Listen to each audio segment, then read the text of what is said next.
दोस्तों, एक पार्टी चल रही थी और उस पार्टी में एक यंग लड़के ने दूर से देखा तो उसे अपनी स्कूल की बचपन की टीचर दिखाई दी।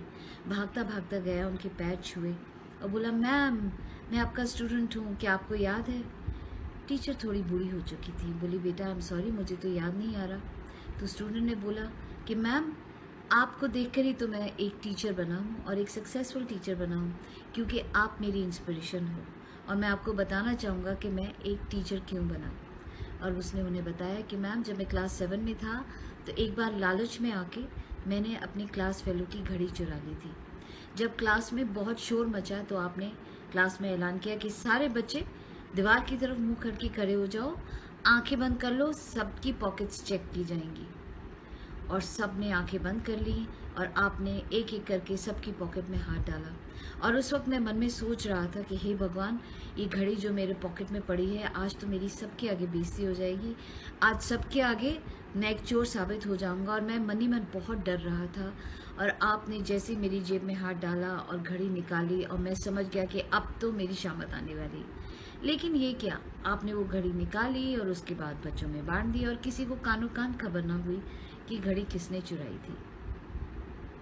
मैम, आपको तो पता है ना, मैं वही स्टूडेंट हूँ जिसने घड़ी चुराई थी। मैम ने कहा, बेटा नहीं, मुझे तो बिल्कुल नहीं पता कि तुम वही स्टूडेंट हो जिसने घड़ी चुराई थी। अरे मैम, आपने मेरी जेब से ही तो घड़ी निकाली थी। नहीं बेटा, मुझे तो याद नहीं मैंने तुम्हारी जेब से घड़ी निकाली थी। तो स्टूडेंट ने पूछा, ऐसे कैसे हो सकता है मैम, आपने खुद अपने हाथ से घड़ी निकाली थी।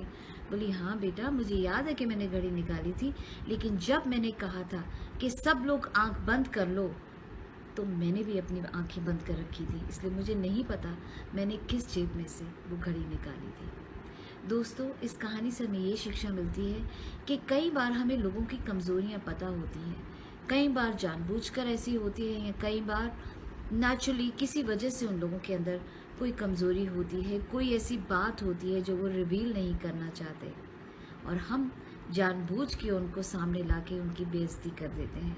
तो कोशिश कीजिए दोस्तों कि कहीं पर आपको ऐसा लगे कि किसी की इज्जत बचा सकते हैं तो आप उसकी इज्जत ध्यान में रख के उसकी इज्जत बचाइए, बशर्ते कि उसे सबके आगे बेइज्जत करें। इसके बारे में ज़रूर सोचिएगा और हाँ, उस टीचर की तरह एक अच्छी टीचर खुद भी बनिए, एक अच्छा पेरेंट खुद भी बनिए और फिर देखिए दुनिया कितनी खूबसूरत लगेगी। इसके बारे में ज़रूर सोचिएगा दोस्तों।